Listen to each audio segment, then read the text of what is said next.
Bonjour à tous et bienvenue dans le Mag Essen sur Radio Sensation, votre émission d'actualité locale dans le 91. Aujourd'hui, nous allons vous faire découvrir le parc Babyland à Milan. Il se situe à Saint-Pierre-du-Perret. C'est un parc d'attractions et pour en parler aujourd'hui avec nous, je reçois Steve Varinou. Bonjour. Bonjour. Vous êtes l'attaché de presse de ce parc Babyland à Milan. Alors avant de rentrer dans les détails, est-ce que vous pouvez d'abord nous le présenter globalement, ce parc? Quand est-ce qu'il est ouvert et l'ambiance est plutôt familiale, c'est ça? Bien sûr, donc le parc Babyland à Milan est situé donc à Saint-Pierre-du-Perret, vous l'avez dit. C'est 33 attractions, 33 activités, 2 spectacles par jour. C'est une cible familiale. Il y a des manèges pour tous les âges.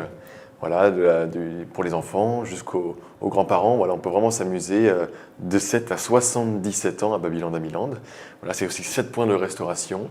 Voilà, pour pouvoir déguster des hot dogs ou des friandises, barbe à papa, granité, enfin tout plein de choses. Donc voilà, on est ouvert cette année pour 2022. On est ouvert le 2 avril. Nous serons ouverts jusqu'au 6 novembre 2022.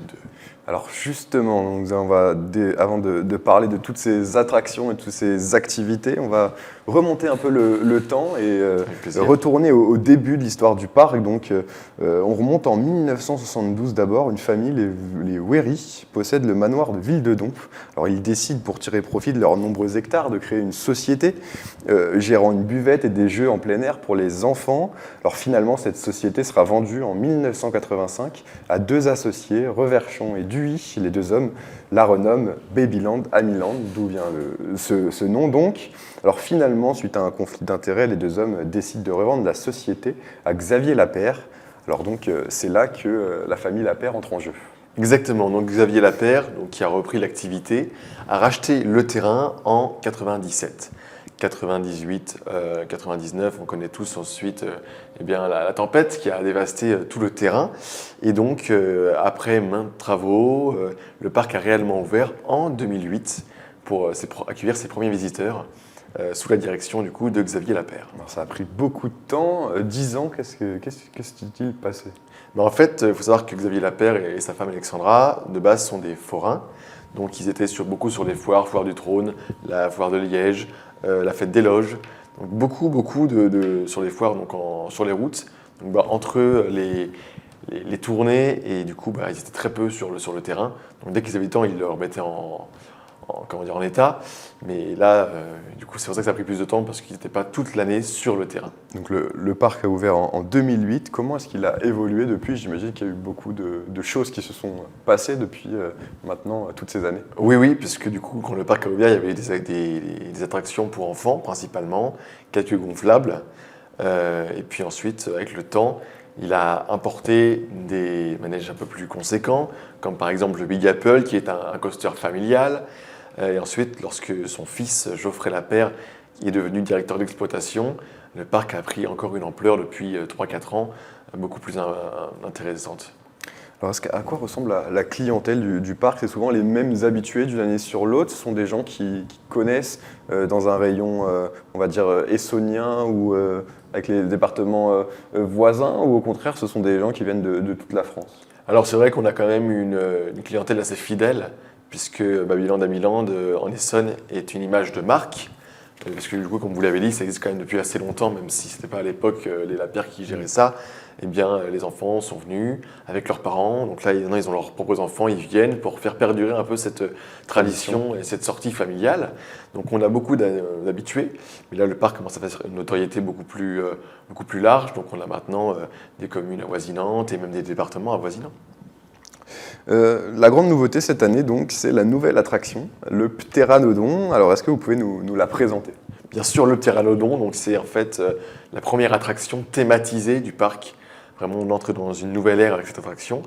Donc c'est l'histoire du professeur W qui essaie de faire revivre les dinosaures. Donc on rentre dans un laboratoire, dans la file d'attente, où du coup, voilà, on le découvre un petit peu, il explique un peu sa création. Et le Pteranodon, lui, est une machine qui permet de faire voler les visiteurs à près de 40 mètres de haut, tels de véritables ptérodactyles. Alors justement, il y a un parrain particulier cette année. Oui, le parrain de l'attraction, eh bien, il s'appelle Maxime Guény, chroniqueur chez TPMP avec Cyril Hanouna, journaliste. Et il sort bientôt son magazine qui s'appelle Parc et Loisirs Magazine. Et donc, vu que c'est un ami, il me paraissait important, en tant que fan parc, qu'il soit le parrain de notre première grande attraction thématisée de Babylone Amiland. Donc cette attraction, vous l'avez dit, 40 mètres de haut. Alors moi, je dois vous avouer que les manèges, ça me fait un peu peur. C'est vrai? J'ai un peu le vertige aussi. Qu'est-ce que vous diriez à une personne comme moi pour qu'elle se lance et qu'elle dépasse ses peurs? Eh bien que la sensation est totalement différente. Le vertige, je ne sais pas vraiment si on le ressent. Moi, je ne l'ai pas, donc je ne pourrais pas vous dire que je l'ai ressenti. Mais c'est vraiment l'immersion, parce que derrière chaque siège, on a installé des sonorisations avec une bande-son qui a été faite spécialement pour l'attraction. Donc en fait, plus on s'élève dans les airs, plus les synthés montent un peu à la Jurassic Park pour cette musique, et du coup on s'envole. On est complètement, on voyage complètement dans l'ère des dinosaures.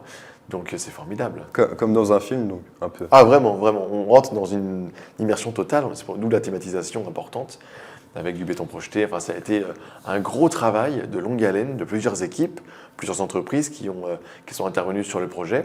Et donc voilà, c'est vraiment une fierté de la part du Parc Babylone de proposer cette nouvelle attraction à nos visiteurs. Alors ça, c'est pour la grande nouveauté. Oui.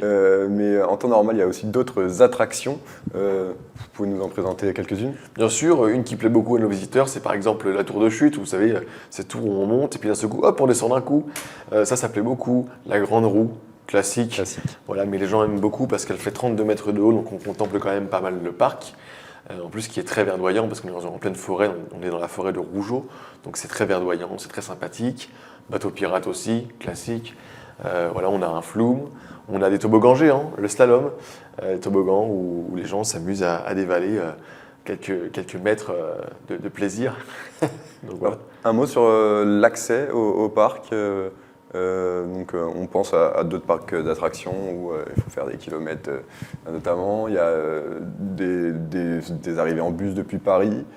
Ici, il y a le train, il y a le... Non, du tout. On n'a pas encore malheureusement de navettes qui viennent jusqu'au parc. Donc il faut accéder en voiture, ou après vous pouvez venir en train, comme on est à quelques minutes de Corbeil-Essonnes, prendre le train, ensuite prendre le bus jusqu'à l'arrêt le plus proche du parc, il n'y a aucun souci là-dessus.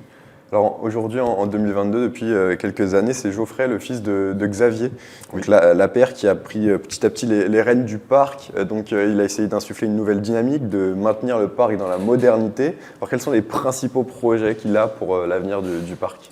Eh bien, alors il faut savoir que Geoffrey, du coup, n'a pas non plus ma prise sur tout, parce que c'est vraiment une entreprise familiale, donc très important pour eux. Ça leur tient à cœur que ce soit une décision de papa, maman et le fils, donc Alexandra, Xavier et Geoffrey. Ils ont pour projet d'autres attractions à venir thématisées, parce que maintenant qu'on est rentré dans la thématisation, on ne peut plus en sortir. Tant mieux d'ailleurs, moi je trouve que c'est super, parce que les gens cherchent aujourd'hui à être immergés dans un monde différent à chaque attraction, par exemple. Donc voilà, et puis beaucoup d'activités, beaucoup de festivités. Depuis quelques années, on fait Halloween, on a fait Pâques il n'y a pas longtemps. Donc voilà, c'était vraiment formidable. Et c'est ce que les gens aussi aiment chez nous, c'est qu'on fête tout ce qu'on peut pour le plaisir de nos visiteurs. Alors justement, jusqu'à quand sera ouvert le parc? Est-ce qu'il y aura d'autres journées à thème? On a parlé d'Halloween notamment, de Pâques. Oui. Est-ce qu'il y a l'idée, c'est de multiplier ces journées à thème pour... Bien sûr, donc on a tellement de choses à fêter. Comme je vous ai dit, on a fait Pâques, on va faire la fête de la musique, on va faire le 14 juillet, on va faire du coup... Halloween revient cette année. Là, en 2021, on l'a fait sur une semaine complète. C'était la première fois qu'on faisait sur une semaine. Puis c'était 2 jours, voire 1. Si le confinement ne nous avait pas empêché de le faire sur 2 jours. Voilà, donc on l'a fait sur une semaine avec une maison hantée, avec une parade musicale. Voilà, j'ai eu la chance d'être le concepteur des maisons hantées du parc. Donc c'était une maison hantée avec 4 salles différentes, 6 comédiens. Voilà, donc avec des effets spéciaux, des hologrammes, qui permettaient des apparitions fantomatiques. Donc c'est vraiment, nous ce qu'on veut, c'est vraiment que les gens se sentent dans l'immersion totale maintenant. Alors quand on imagine les maisons hantées, on pense à quoi? Il y a plusieurs ingrédients qui font le succès. Déjà, pour créer une maison hantée, il faut avoir l'esprit farfelu, pour commencer. Parce que c'est toujours compliqué de mettre en place les idées qu'on a dans nos têtes et qui sont parfois floues. Donc c'est vrai que c'est important. Donc moi, comme je suis un créatif, je pense beaucoup la nuit. Je fais des cauchemars et donc ça me sert. Donc je me réveille de mon cauchemar, je prends mon calepin, j'écris mes cauchemars Puis après, je les remets en scène, par exemple. Et vous réutilisez tout ça. Voilà. Merci beaucoup Steve Varinou d'avoir été avec nous. Avec grand plaisir, et puis vous êtes les bienvenus au parc quand vous le souhaitez. Je rappelle donc que vous êtes l'attaché de presse du parc Babyland à Milan qui se situe à Saint-Pierre-du-Perret en Essonne et que vous pouvez trouver plus d'informations sur le site www.parcbabyland.fr. Et vous pouvez retrouver cette émission en podcast audio et vidéo sur notre site internet, sur notre application et sur notre chaîne YouTube Radio Sensation.